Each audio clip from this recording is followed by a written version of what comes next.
The 14th year of Chenghua. Chapter 89.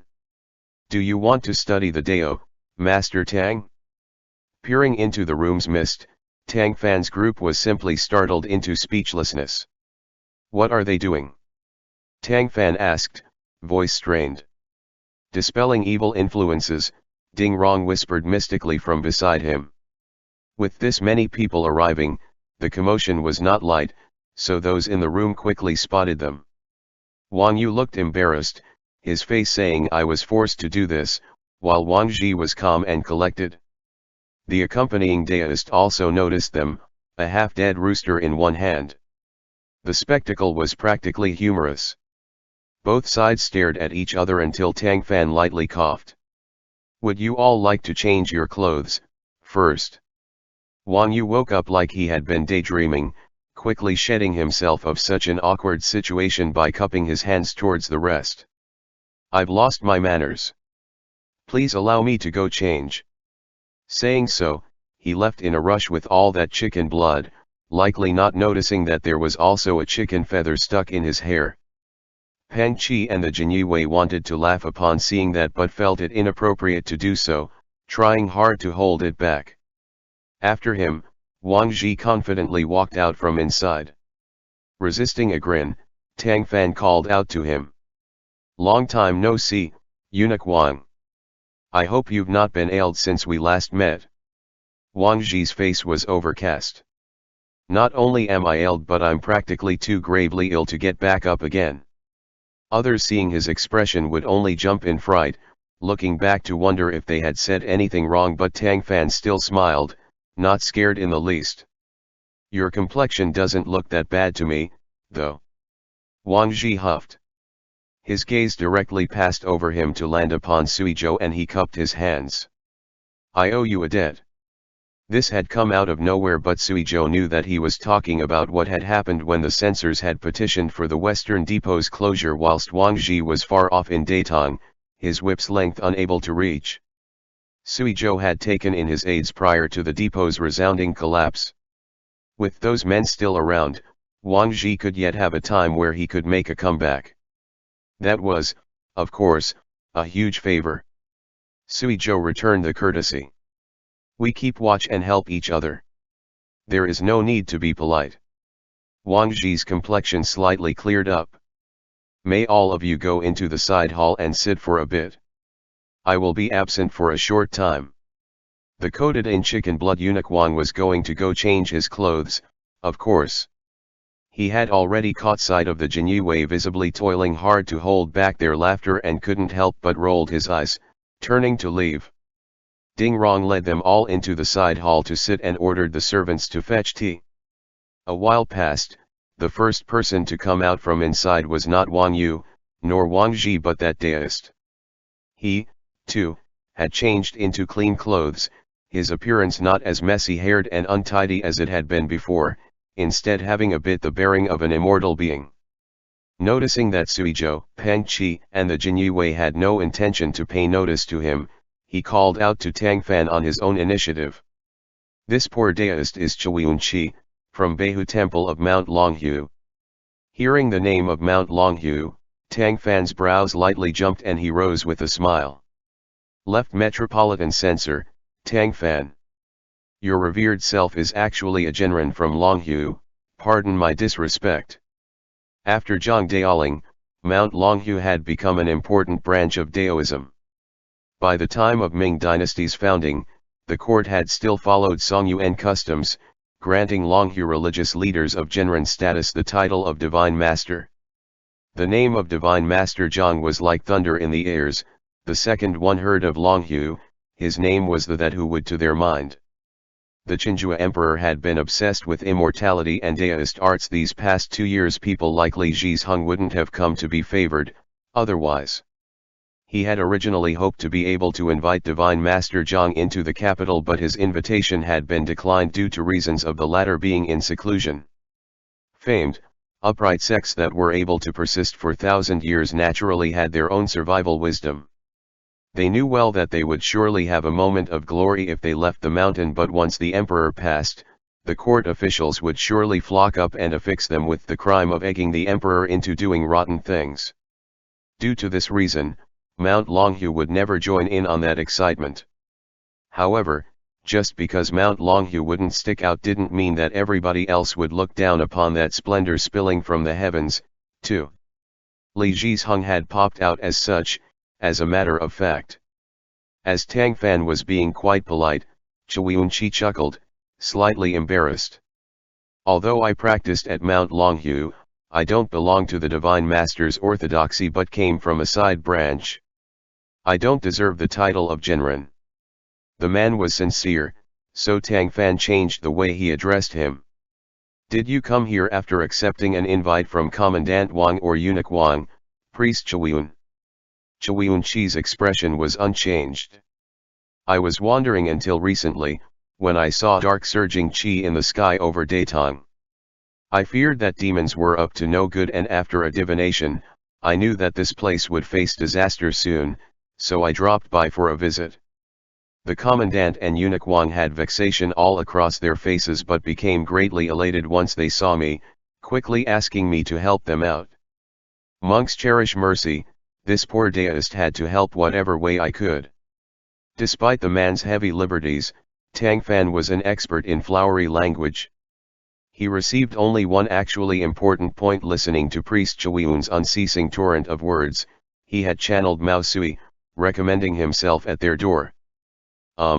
Priest, Tang Fan started, then stopped.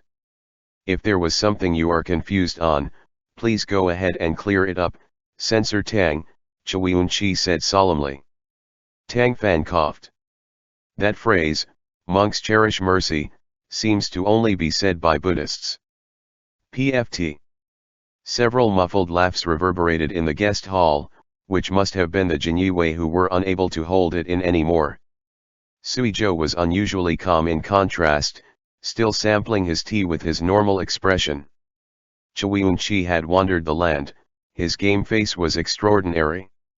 Hearing Tang Fan's question, he didn't turn red, merely smiling. Whether one practices Buddhism or Daoism, it's all for the sake of finding our true natures and being benevolent to those we come across with. Why is such a distinction necessary? It was I that was too pedantic, Tang Fan said with a smile. That the other could speak like this demonstrated that he had some temperance. The two chatted some more, and then Wang Yu and Wang Zhi walked in, one in front and one in back. Everyone paid greetings to each other, then sat down again. I heard that Censor Tang and Envoy Sui encountered some trouble when they entered the city, Wang Yu said. There truly was no reason for that. I will apologize on behalf of those blind bastards. With that, he stood and cupped his hands. He was a second-rank commandant, titled as the Minister of War and a palace honored from the second year of Jingtai. How could Tang Fan and Sui Zhou have ever dared to accept such an immense grace? They promptly got up and returned the courtesy ensued. There's no need for this, Commandant Wang, Tang Fan said. How could this humble official be deserving of such? We heard of what happened from Ding Rong on the way here and I believe it to be reasonable. If those villains were allowed to mix into the city using the statuses of officials, the results would be quite disastrous. Wang Yu smiled bitterly.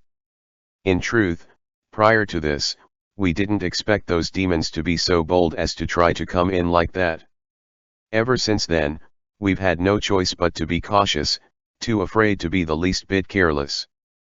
With Wang Yu's seniority and might, he never would have needed to justify himself so much to them nor be this polite, but he had been away from the capital for a long time, while this group had been sent by the emperor. He must be worrying that they would hold grudges at heart, file a complaint after their return and never let him stop suffering from that, therefore making the forging of a good relationship a necessity. Hearing them go back and forth with the pleasantries, Wang Zhi got a little impatient and cut in. Since you've all just arrived, allow me to debrief you on the situation before anything else. That's just what I was thinking.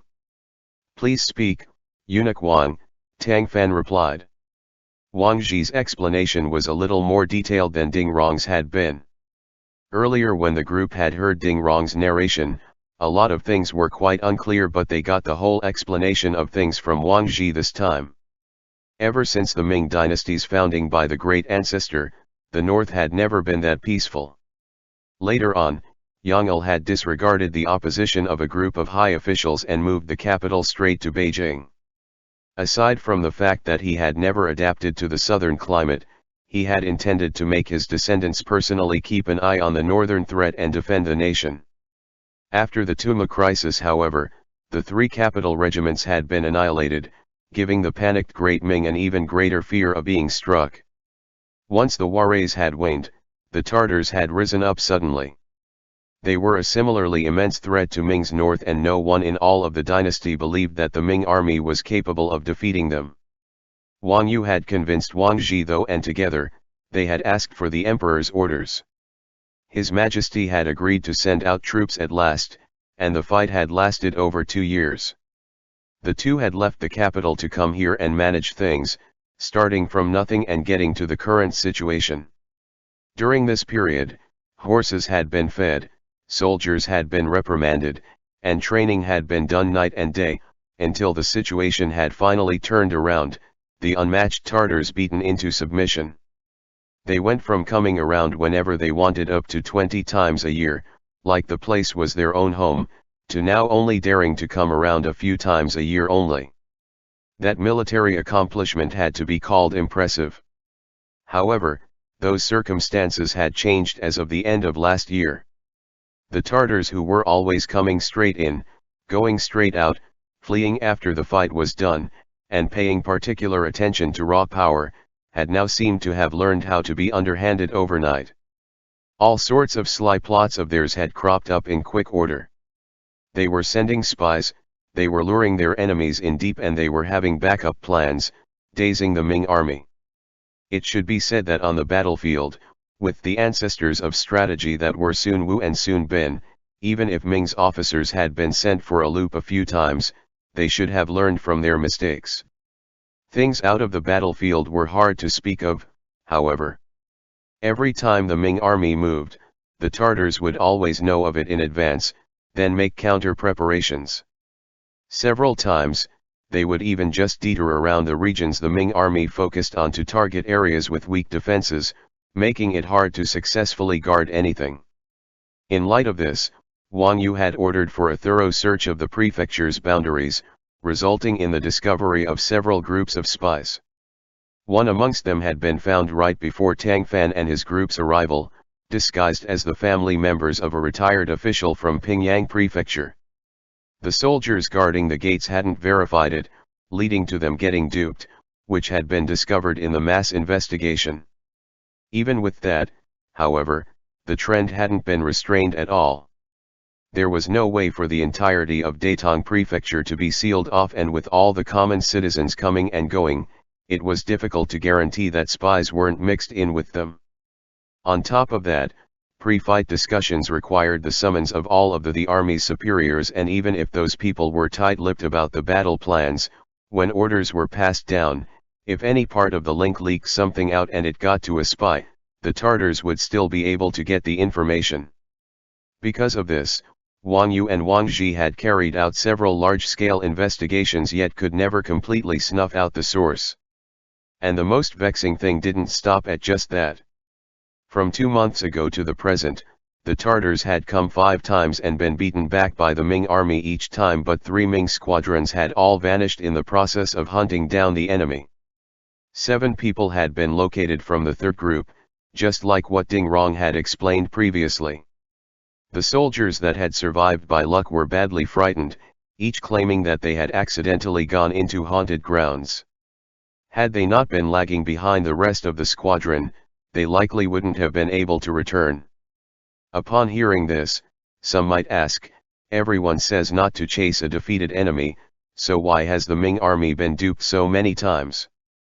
But, if they did, the one who asked would clearly not be versed in military matters. Even though defeated foes weren't to be cornered, there was another saying that went, press home after a victory. As an officer rich in military experience, Wang Yu had only ordered the pursuit when he had previously judged that it was feasible after their opponent's hurried escape. Circumstances like these could only be described as being completely out of plans and expectations. Sporadic news of disadvantageous battles still spread to the capital in quick succession, which had given political opponents an opportunity. The former Datong governor had been replaced with Guo Tang, who had arrived half a month from this moment, yet had already gotten into several fights with Wang Yu and Wang Zhi over disagreements in opinion. He had likely sent no lack of false accusations back to the capital, putting the present situation at a standstill for Wang Yu and the rest. Wang Yu had heard that Wang Zhi and Tang Fan had a decent relationship, and that they were both at odds with Wan An's party, so he had been hoping that they would get here soon. At the bare minimum, Guo Tang's haughtiness had to be curbed, lest the emperor's misunderstanding towards Datong grew deeper and he believed that Wang Yu and Wang Zhi were too cowardly to fight. However, the disappearance of the soldiers could ultimately not be concealed. A lot of rumors soon came out, saying that the Tartars had the aid of gods, had learned how to control the weather, had the ability to grow soldiers out of tossed seeds, and could vanish people in the blink of an eye, causing morale to greatly waver. Even Wang Zhi had felt something evil at work, so, with Chui Yunqi's coincidental visit and after deeming that the other was not of suspicious origin, he had him come to dispel that evil.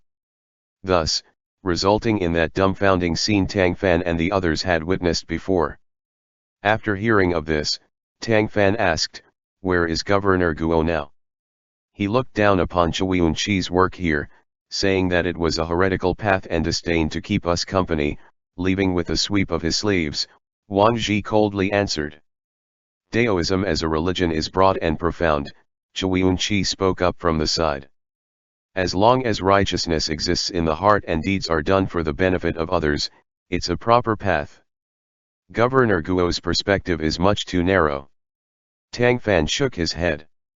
"Are you not afraid that he will turn around and complain to His Majesty that you all aren't doing proper business?" he asked Wang Zhi.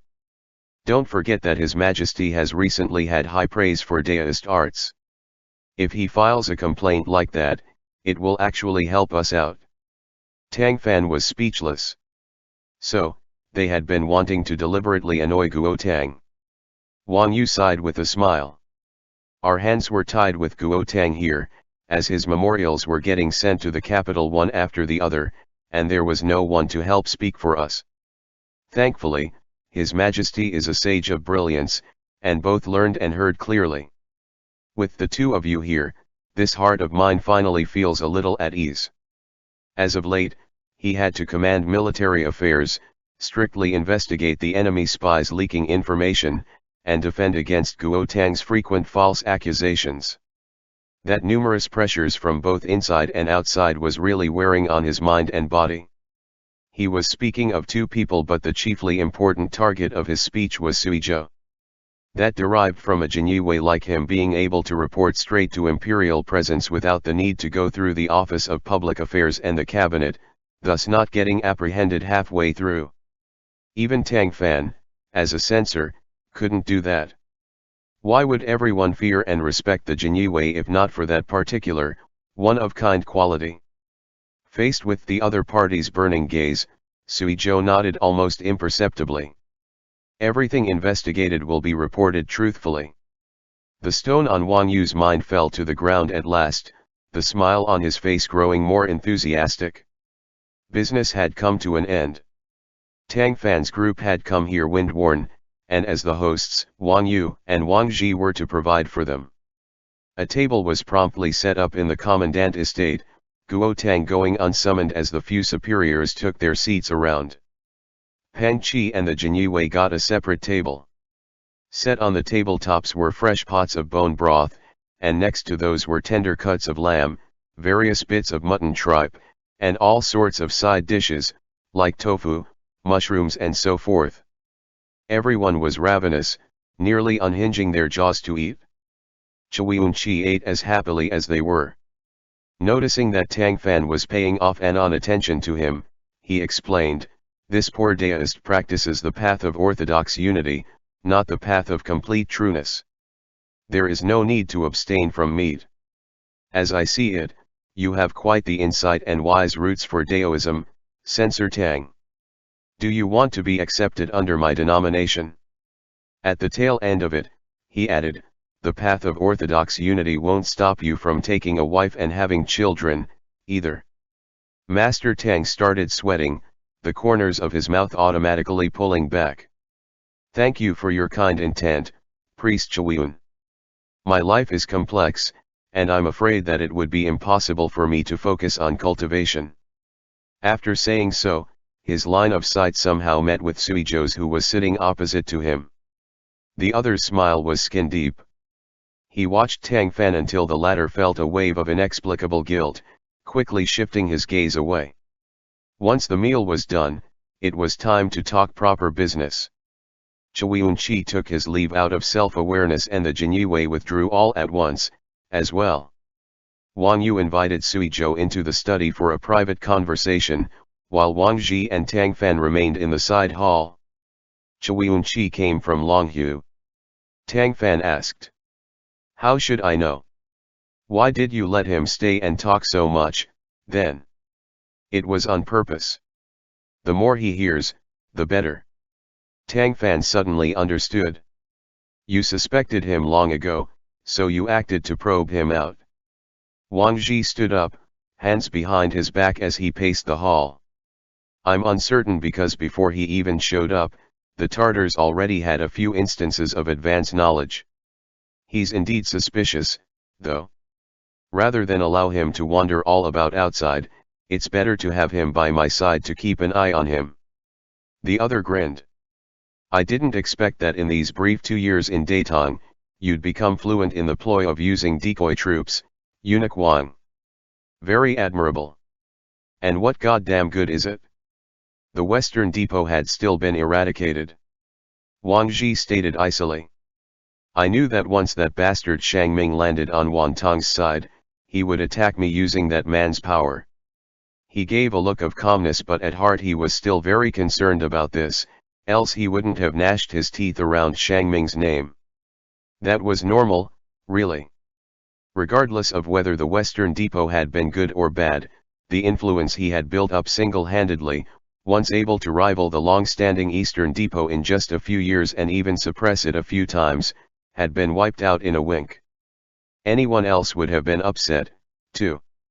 And yet, Tang Fan just threw oil onto the fire.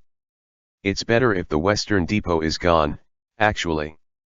Ignoring the eye daggers Wang Ji was shooting him, he sipped his tea, then slowly explained, don't be hasty. Hear me out to the end, first. Disregard the Western Depot for now. Ever since the Eastern Depot's founding, of all the people whose hands it has passed into, how many have had good ends? If there are any, you may as well count them off for me to hear. Let's not speak of older examples but newer ones, first. Take Huayan or Liang Fang, those old fox-like figures, have any of them ever touched the Eastern Depot's affairs?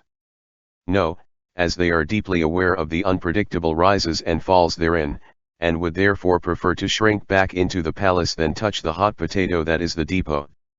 Don't pay attention to Shang Ming jumping up and down for joy right now. He's both in charge of the Eastern Depot and affiliated with the Wan Group, but his relationship with said party is not secure, founded upon mutual interests. The second something happens, the first one that they throw out to be the scapegoat will be him. I know that you established the Western Depot single-handedly and are reluctant to let it go, but its existence would bring you 100 disadvantages without one advantage anymore. It's gone, so let it be gone. When you send a memorial to His Majesty after this is all over, you may as well write about what happened to it. He is soft-hearted, so he'll certainly allow you to come back to the capital upon reading you write as much. Wang Ji didn't necessarily not comprehend that logic, but he just couldn't get over the reluctance in his heart, nor could he let go of his former sky-soaring power. Once this war was done, what would be the use in going back to the capital? Would he not be a powerless eunuch by then? With the tree fallen, its monkeys scattered, who would still regard him as anything? You've spoken so logically. Don't think that I don't know that you're just like all those civil officials, always hoping that the Western Depot will close down, he sneered. You're right. I long felt that the Western Depot had no need to exist, Tang Fan sincerely, bluntly, and honestly admitted. Wang Zhi glared at him for a very long time, only to find that the other wasn't unnerved at all, still smiling. He couldn't help but feel dejected. Tang Fan grinned. You and I have been acquainted for years. You know that what I say isn't aimed at you. It's not just the Western Depot but the Eastern Depot and Chenghua, and anyone that grasps the original intent of their foundings will not feel that they should exist, either. Imagine the times of the Qin, Han, Tang, and Song dynasties. As long as the world is prosperous, why would there ever be the need to eternally grasp the common will by monitoring every officials? If it's said that the Chenghua is yet a double-edged sword with both pros and cons, then the Eastern Depot truly has not a single thing going for it. We, as civil officials, all dream about it being eliminated. Your boldness grows ever bigger, Tang Runking. You dare to criticize even rules laid out by the great ancestor and Yongle Emperor. Wang Zhi shouted darkly. I consider you as one of my own, which is why I can say a few words from the heart, eunuch Wang. How is that criticism? Tang Fan asked innocently. The others started disregarding him. For this reason, the Western Depot's eradication isn't something you can totally blame on Wantong, Ming, and the rest of them, Tang Fan continued. Even I don't want it to exist. So, what's to say how the other officials in court feel? The Eastern Depot has been established for too long, too deeply rooted for anyone to touch, but the Western Depot's foundation was still shallow. In order to prevent it from turning into a behemoth like the Eastern Depot, there would be people sending up memorials to abolish it, even without Ming or Wan An. Hearing his tone that sounded like he was perfectly happy for all this, Wang Zhi couldn't help but get vibrantly furious. Once he barely managed to tamp down his anger, he coldly laughed. So, it's not your wish now? Tang Fan laughed mildly, pretending not to hear his sinister tone.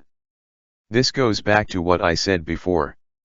The ancients said that fortunes decline to misfortunes, and misfortunes beget fortunes. Sometimes, what seems to be something good may not be, and what seems to be something bad may not be. As you can see, those long versed in the ways of the world, like Huayan and Liang Fang, would never touch the Eastern Depot. Now that the Western Depot is gone, that's not necessarily a bad thing for you. I'm aware that you've always been in pursuit of merits and capital. Any big manly man born and raised in this world thinks as much, while your status inevitably makes doing that no less than 10 or 100 times more difficult than the average man. And yet, you're different from Huayan, and even more different from Ming's sort. Instead of honing in on the palace or the capital, you go for the border 1,000 li away, a grand ambition that deserves admiration. Allow me to guess, the one you admire most is the eunuch of 3 treasures, Zhenhe. Wang Zhi warned himself not to place importance onto this man's ornate rhetoric, but when he heard this, he couldn't help but ask, how did you know? Zhenhe followed Yongle to fight in both the north and south, gaining brilliant credits that were no lesser than all of those meritorious Jingnan officials. Was he not a eunuch, he likely would have been given a title of nobility. Even like so, he sailed west 7 times, making all-time contributions that cannot be erased. Such a track record makes later generations that read of it yearn for it, wishing that their lives could be the same as his, therefore revering the moxie of the eunuch of 3 treasures. At this, Wang Zhi was slightly moved, his expression changing. Truth was, the evaluations people of the current era had towards Zhenhe's sails to the west were not that great. Everyone generally believed that those expeditions, faraway voyages, and built ships had squandered the great Ming treasury's uncountable riches, being nothing more than the Son of Heaven once taking joy in doing grandiose things. That viewpoint had become especially prominent after the sea ban. Tang Fan's way of looking at it was not the same as the others, though. His words had finally gotten to Wang Zhi, who thought the world of Zhenhe's life. Wang Zhi went silent for a long time before answering. You're right. I do take Zhenhe as the sole target of my lifelong admiration. I just hate that I was born too late to be able to follow Yongle all over the place like he did. With how the world works today, there's too much hesitation in even launching a war against the Tartars, and when we do win, we still get politically attacked by some lowlifes. If Yongle was still around, this wouldn't be. At the end of his speech, he had quite a bit of a bitter aftertaste in his mouth. Tang Fan shook his head. You're being extreme, Eunuch Wang. If you want to imitate Zheng He, why the need to focus on the path of wartime merits? The 7 voyages are just as famed in the annals of history. Wang Ji furrowed his brow. Those were obviously a waste of money and human resources. Why would they be imitated? Tang Fan smiled. A waste they certainly were, but they were not without benefits. Despite the great ancestors' strict ban on maritime travel, Tang Fan had once traveled south and seen with his own eyes that many seafarers had not been able to make ends meet with the ban and had no choice but to sneak out secretly, the number of which had been gradually increasing by the year, according to government documents. For such a reason, the ban existed in name but was dead in reality. It could hold back ordinary people that followed the law, but not those errant people that staked their entire livelihoods on it. In recent years, the coasts had quite a few sea merchants privately trading with foreign countries, with some even more excessive than that, colluding with those pesky pirates to loot coastal folks. Zheng He's western voyages had not been considered violations of the great ancestors' orders, as they had been on government ships, not commoner ones. Honestly, following Zheng He's voyages, the sea ban amongst the citizenry had gradually loosened up, but no one was going to break through that layer of window paper, was all. On the other end, the official seafaring scope had vanished after Zheng He because many in court adhered to the rules, believing the act to just be a waste of everything. They did not feel that officials taking to the ocean could bring any benefits to the court or the country. However, Tang Fan had seen himself that sea merchants would return from far away with full loads, ships all packed with objects acquired after selling great Ming goods that they had transported to neighboring countries. He knew very well that this old style of thinking was extremely flawed. Due to the court sea ban, these merchants' dealings were all classified as illegal smuggling, and the authorities just turned a blind eye, not imposing any merchant taxes. This had caused that annual revenue to slip away for no good reason. Whenever the court looked to the sky and shouted that there was no money for disaster relief, yet put no consideration towards such a legal taxation method that wouldn't bother the common folk, it really made Tang Fan wring his hands on end. After listening to Tang Fan's explanation, Wang Ji saw the light. You're thinking to urge me into getting the emperor to declare the sea ban lifted, then go on voyages? You know that it's not Yongle's era anymore. Besides, there's no shipbuilding depot nowadays, and those prized vessels are all ancient hulks from that era. I'm obviously not going out to sea, and even if I could, as soon as those people hear about a western voyage, they'll think it's a waste, then probably accuse me of something again. If it's only to allow citizens' ships to go out to sea, it will violate the Forebears Law, which certain people will fly into a rage about. Are you trying to help me, or hurt me? Tang Fan lightly laughed. Government vessel is just a label. Having the best of both worlds isn't without a way. I just wanted to let you know that you don't need to set your sights on just one area. If you want to get outstanding achievements, you need to have open eyes. What way do you have? Wang Ji doubted. I said before that issuing taxes upon marine merchants could increase the national treasury. You have no objection to that, right? The other nodded. The current problem is that if only government vessels can go out but not civilian, the court wouldn't be able to afford it and there would be no benefit to it. On the flip side, if government officials can't go out and only civilian ones can, that would go against the great ancestors' orders. Correct. The other nodded again. That isn't hard to solve. The court can always establish a special bureau for levying taxes on marine transport, annually establishing several voyage permits similar in style to certificates of origin.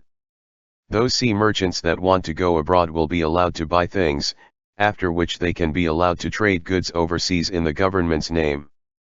The commodities acquired can be taxed by the court.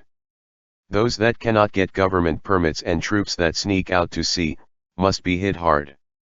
As for the merchant tax collected, that can be apportioned in the form of business taxes. 60% goes to the national treasury and 40% goes to the internal treasury. Like so, both the dynasty and His Majesty will have gains, and since the name of the government will be used for the voyages, they won't be considered as violating the great ancestors' ban. Even if there is opposition, it won't be too great. The most important thing is that if this much is done, you can sit in that Bureau of Marine Transportation in the future. Holding that income in hand, you will help both His Majesty and the court collect revenue, your status will never be doubted, and the emperor will be inseparable from you. Is this not a great thing that gets a lot done in one fell swoop? There was a moment of silence in the side hall where only the sound of Wang Zhi's breathing could be heard.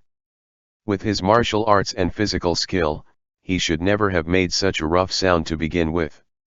He stared at Tang Fan, unable to say anything for a very long time, before eventually getting out, "If you don't go on to be an unscrupulous merchant, that would be a real waste of your natural talent. Is this you complimenting me or chiding me?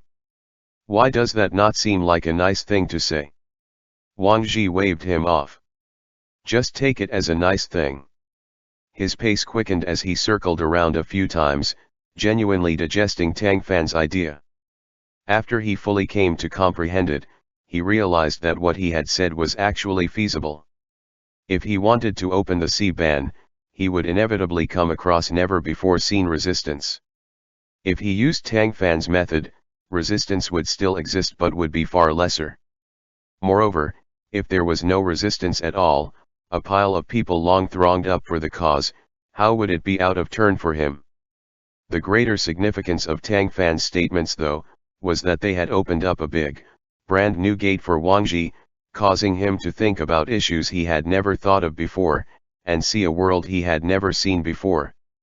He had thought that he had already come to the end of his rope but hadn't expected that Tang Fan would give him guidance, pushing aside the clouds to reveal the moon, willows making shade and flowers making light. A shine had immediately appeared in his mind, at the very least, as if a corner of a mirror covered in dust had been wiped all clean, limpid and brilliant, that bewildering fog dispersed. As time passed, his excitement slowly faded and he gradually regained his former calmness, having yet considered many issues.